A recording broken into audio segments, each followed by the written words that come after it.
जैसा कि हमें पता है कि भारत एक ऐसा देश है जिसमें सबसे ज्यादा युवा हैं, लेकिन जब बात इन युवाओं की पॉलिटिक्स में आने की होती है तो बहुत सारे ऐसे युवा हैं जो पॉलिटिक्स में आना ही नहीं चाहते। वो कहते हैं कि politics is not made for us, politics too dirty, यानी पॉलिटिकल फील्ड किसी कॉमन पीपल के लिए नहीं है बल्कि एक ऐसे लोगों के लिए बन चुकी है जिनका एक पॉलिटिकल बैकग्राउंड है। भारत एक ऐसा देश है जिसमें सबसे ज्यादा यूथ है। अगर इस पूरे वर्ल्ड की बात करी जाए तो भारत में सबसे ज्यादा यूथ है और ये एक ऐसा पीरियड है 21st सेंचुरी, एक ऐसा पीरियड है जिसमें अगर भारत अपने यूथ के पावर को यूज करता है तो एक डेवलप कंट्री ही नहीं बनेगा बल्कि एक ग्लोबल लीडर बनेगा। आखिर ऐसा क्यों है कि भारत की युवा या देखा जाए किसी भी देश की युवा पॉलिटिकल फील्ड में एंटर ही नहीं करना चाहती? क्या इस सोच को बदला जा सकता है? भारत की युवाओं को या किसी भी देश के युवाओं को पॉलिटिक्स में आने से इतना डर क्यों लगता है, या यूं कहें तो वो इतनी नफरत क्यों करते हैं पॉलिटिकल फील्ड से? आज इसी चीज को या इसी कंसेप्ट को इस वीडियो में हम पूरी गहराई से समझेंगे। आज के इस मॉडर्न टाइम में एक बहुत बड़ा परसेप्शन क्रिएट हो रखा है कि पॉलिटिकल फील्ड जो है ना बहुत ज्यादा मैनिपुलेटेड है, यानी देखा जाए तो पॉलिटिकल फील्ड के लिए डिसट्रस्ट ऑफ द पीपल बहुत ज्यादा है, यानी लोगों का ट्रस्ट जो है पॉलिटिकल फील्ड के लिए वो बहुत ज्यादा कम है। अगर आप रैंडमली किसी बंदे से पूछोगे do you want to enter in the politics तो पता है उसका इंस्टेंट आंसर क्या होगा? नो। क्यों? क्योंकि पॉलिटिकल फील्ड जो एक डेंजरस फील्ड है, they don't want to enter in politics. उन्हें लगता है कि पॉलिटिकल फील्ड सिर्फ उन्हीं के लिए बना है जिनकी फैमिली का कोई मेंबर पॉलिटिकल फील्ड में एंटर कर चुका है, उनका एक बैकग्राउंड क्रिएट हो रखा है कि अब वो पॉलिटिक्स में जा सकते हैं। और देखा जाए तो ये चीजें सच भी हैं। अगर इस चीज को भारत के कंटेक्स्ट से जोड़ा जाए तो भारत में ना पॉलिटिकल फील्ड एक तरह का खेल बन चुका है, क्योंकि देखा जाए तो ऐसे यूथ जो सच में एजुकेटेड है, जिनके अंदर एक चाह है भारत को चेंज करने की, वो पॉलिटिक्स के टॉप लेवल तक जा ही नहीं पा रहे। पॉलिटिक्स में देखा जाए तो पार्लियामेंट में ऐसे लोग बैठे हैं जो खुद एक बॉलीवुड में है या किसी पर्टिकुलर किसी स्पोर्ट्स में है, स्पोर्ट्स प्लेयर है, इन लोगों को जगह मिली है पार्लियामेंट में। बट जब बात आती है यूथ की, एक लोअर लेवल की यूथ की जिनके पास नॉलेज है कि कैसे यूथ काम करती है, कैसे किसी डेवलपिंग कंट्री को एक डेवलप कंट्री में कन्वर्ट करा जाए, वो पॉलिटिक्स तक पहुंच ही नहीं पा रही। क्यों? पता है कि भारत देश में ना उन्हीं लोगों को पॉलिटिक्स में जाने का मौका मिलता है जिनका एक पॉलिटिकल बैकग्राउंड पहले से ही क्रिएट हो रखा होता है। आप चाहे एग्जाम्पल किसी का भी ले लीजिए, कांग्रेस का ले लीजिए, बीजेपी का ले लीजिए, किसी भी पॉलिटिकल पार्टी का XYZ यू कैन कंसिडर, आप पाओगे कि सच में वही बंदा पॉलिटिक्स में जा रहा है जिसका एक पॉलिटिकल बैकग्राउंड है। और ये चीज सिर्फ पॉलिटिक्स में फॉलो नहीं होती। आप देखोगे एक्टर का बेटा एक्टर बनता है, राइटर का बेटा राइटर बनता है, एक अच्छे कवि का बेटा एक अच्छा कवि बनता है। तो ये चीजें चलती आ रही है। बट जब बात है पॉलिटिकल फील्ड्स की आती है तो शायद इन चीजों को चेंज होना चाहिए। मुझे लगता है कि पॉलिटिक्स में उन लोगों को एंटर करना चाहिए जो एक लोअर लेवल से बिलोंग करते हैं, क्योंकि उनके अंदर एक चाह होगी कि वो भारत देश को बदल सके। साथ ही साथ ये परसेप्शन भी हटाना होगा कि एक पॉलिटिकल फील्ड या पॉलिटिकल बैकग्राउंड से बिलोंग करा हुआ बंदा पॉलिटिक्स में ही रहेगा और उसकी आने वाली जनरेशन भी उसी में होगी। ये क्राइटेरिया तब फॉलो होता है जब पर्टिकुलरली वो लोग उस लायक हों कि वो पॉलिटिक्स में जा सके।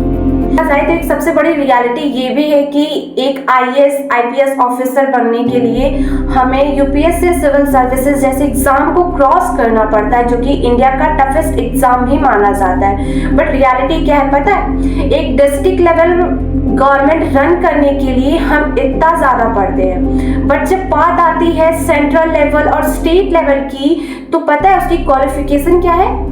There is no qualification for the central level or the state level.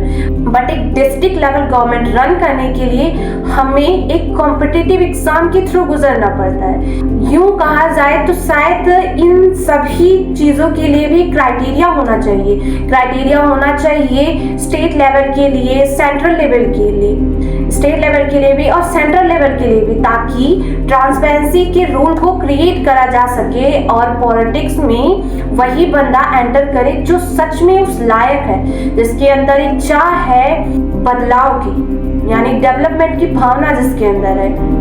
Bharat में जो पेरेंट्स है वो अपने बच्चों को बताते हैं कि तुम डॉक्टर बनो, इंजीनियर बनो, आईएएस बनो, आईपीएस ऑफिसर बनो, बट जब बात पॉलिटिशियन की आती है तो never ever don't go for the politics, because politics में स्टेबिलिटी कम है, इनकम का भी कोई पता नहीं, सिक्योरिटी का भी कोई भरोसा नहीं, इसलिए कोई भी पेरेंट्स अपने बच्चे को पॉलिटिक्स में नहीं जाने देता। उन्हें लगता है कि पॉलिटिकल फील्ड एकदम मैनिपुलेट हो चुका है, अब ये कॉमन पीपल के लिए रहा ही नहीं। फैमिली प्रेशर्स की वजह से रिजल्ट क्या आता है कि जो युवा पॉलिटिकल फील्ड में जाना चाहती है वो इमोशनली उससे डिस्कनेक्ट हो जाती है। To win a small election the peoples require lots of money.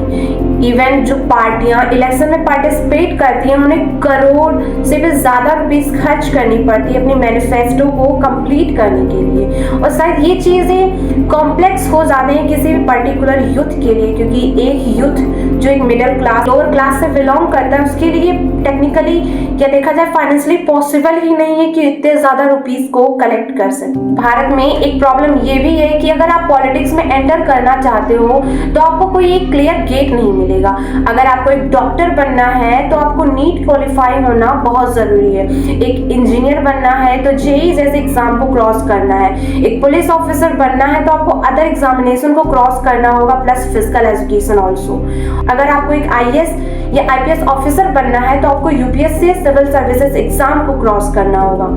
लेकिन जब बात आती है पॉलिटिक्स की तो no exam, no qualification, no any criteria, just only influencing power. जिसकी इन्फ्लुएंसिंग पावर ज्यादा होगी वो पॉलिटिकल फील्ड में आसानी से आ सकता है। लेकिन ये इसमें भी दो क्राइटेरिया आ सकती है, एक पॉजिटिव एक नेगेटिव। कोई इस तरीके से भी इन्फ्लुएंस कर सकता है कि लोगों को अवेयर करे, चैरिटी वाले वर्क करके लोगों को अवेयर करे, उनके राइट्स बताए और उनकी ड्यूटीज बताए। और कोई इस तरह से इन्फ्लुएंस करता है लाइक जैसे गुंडे करते हैं, माफिया करते हैं, गन की नोक पे लोगों से वोट लेना या लोगों को दारू दे देना या 500 रुपए 1000 रुपए दे देना ताकि वो उन्हें वोट दे और उनका एक पॉलिटिकल सिस्टम जो है एक ऑरा जो कायम रहे।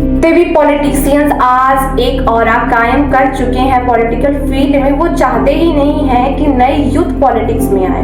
अगर आपको मेरी बात पे विश्वास नहीं होता तो आप खुद चेक करिए, आप देखिए कि पार्लियामेंट में कितने ऐसे एमपी है जो एक यूथ है। देखा जाए तो अगर 100% पार्लियामेंट में एमपीज हैं तो उसमें से सिर्फ होंगे 20 to 25% यूथ होंगे, बाकी जितने भी हैं 75 आधा 85 वो एक मिड एज क्रॉस कर चुके होंगे।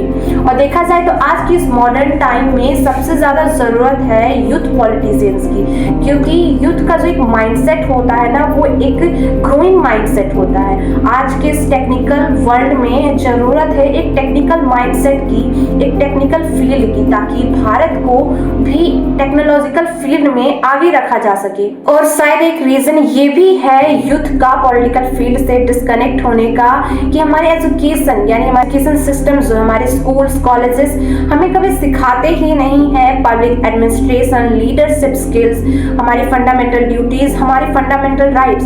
हम मैथ्स पढ़ते हैं, मैथ्स में ट्रिगोनोमेट्री फॉर्मूलेज रिवाइज करते हैं, इंटीग्रेशन, डिफरेंशिएशन, अलजेब्रा, लॉ, हम बहुत कुछ पढ़ते हैं। बट सिविक्स जो है, पॉलिटिक्स जो है वो किताबों तक ही सीमित रह जाता है। जरूरत है पॉलिटिक्स को सिर्फ एक सिविक्स यानी पॉलिटिक्स की किताब से ही ना पढ़ाया जाए, बल्कि उस देश के संविधान से भी पढ़ाया जाए जिस देश के संविधान यानी कॉन्स्टिट्यूशन से वो पर्टिकुलर देश चलता है। उन्हें फंडामेंटल राइट्स बताए जाए और फंडामेंटल ड्यूटीज बताए जाए। बहुत सारे लोग ऐसे हैं जिन्हें अपने राइट्स के बारे में तो पता है, लेकिन जब बात ड्यूटीज की आती है तो शायद उसे वो पूरा करना भूल जाते हैं। बात करते हैं कि कैसे यूथ को पॉलिटिकल फील्ड में फिक्स करा जाए। बात करें तो सबसे पहले शुरुआत करते हैं हमारे एजुकेशन सिस्टम यानी हमारे स्कूल्स एंड कॉलेजेस से। देखा जाए तो अब जरूरत है हमें पॉलिटिक्स को सिर्फ किताबों तक सीमित रखने की नहीं, बल्कि उसे बच्चों के अंदर एक इंटरेस्टिंग वे में डालने की, ताकि पॉलिटिक्स सिर्फ रटने का ही एक जरिया ना रहे, बल्कि उसे प्रैक्टिकली परफॉर्म करा जाए। पॉलिटिक्स को पढ़ने की जरूरत है, उसे जोड़ने की जरूरत है कॉन्स्टिट्यूशन से, हमारे फंडामेंटल राइट्स, हमारे फंडामेंटल ड्यूटीज के बारे में अवेयर होने से। लोगों को अवेयर करना होगा, स्पेशली यूथ्स को, कि उनके फंडामेंटल राइट्स क्या है, उनके फंडामेंटल ड्यूटीज क्या है। और ये चीज तब पॉसिबल है जब हम पॉलिटिकल फील्ड में तब पहुंचे जब हम एक एजुकेटेड हो, हमारे पास प्रैक्टिकल प्लस थ्योरेटिकल नॉलेज दोनों हो।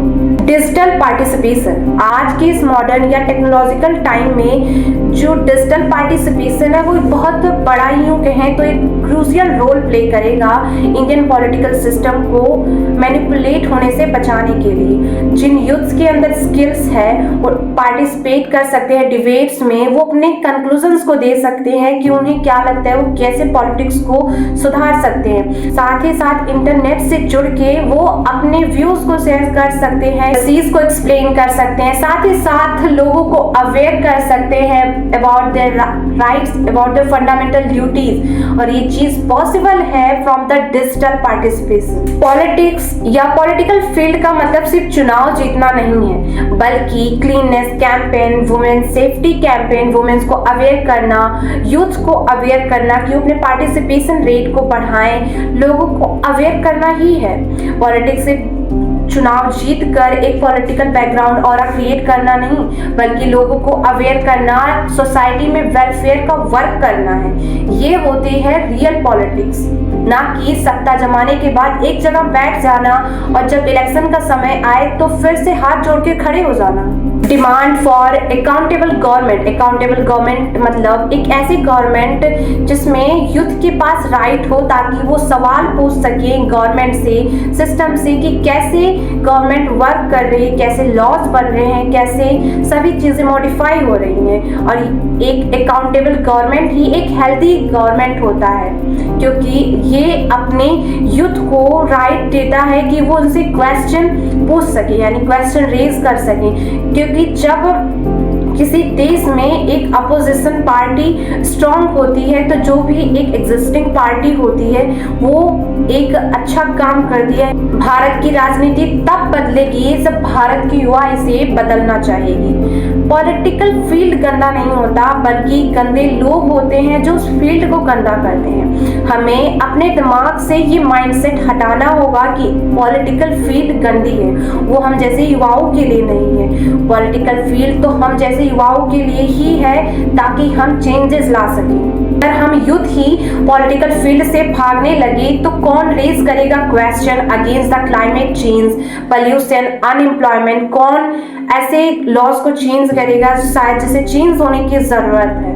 नाउ 21st सेंचुरी की रियल पॉलिटिक्स अब यूथ के हाथ में है। Are you ready to change the Indian politics?